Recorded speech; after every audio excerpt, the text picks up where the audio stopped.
guys, and welcome back to my channel. And for today's video, gagawa na naman tayo ng isa kong paboritong recipe na lagi kong ginagawa dito sa aking bahay. So of course, magugustuhan nyo ito dahil very delicious and healthy.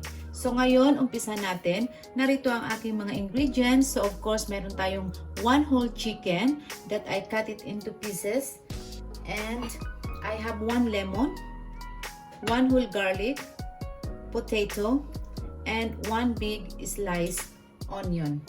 And for my spices, black pepper and rosemary. So mayroon din tayo ditong isang chicken broth,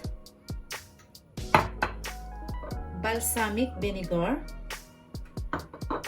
and olive oil. So just I put it in the baking pan. Then I will add my potato on the top. I-arrange lang natin.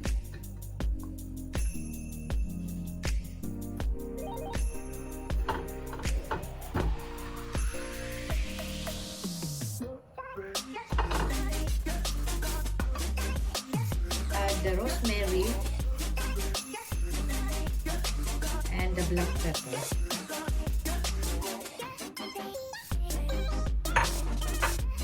And i-add ko lang yung ating chicken broth.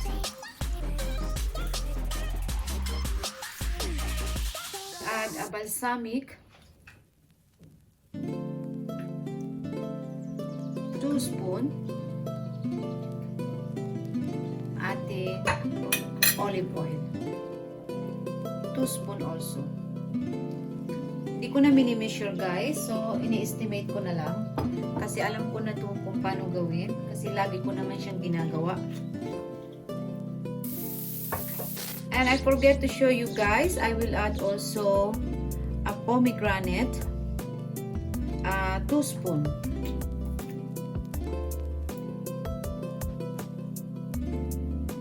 And I'm gonna bake this chicken for 1 hour, and I preheat already my oven for 170 degrees. So, babalikan natin guys after 1 hour.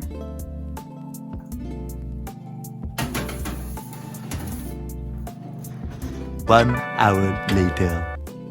Okay guys, so after 1 hour na binake natin sa oven, ito na yung ating lemon garlic chicken. This looks yummy. So thank you guys for watching. I hope you like this recipe, and if you do, please don't forget to give me thumbs up and subscribe to my YouTube channel. Thank you guys for watching, and I'll see you in my next recipe. Thank you. Bye.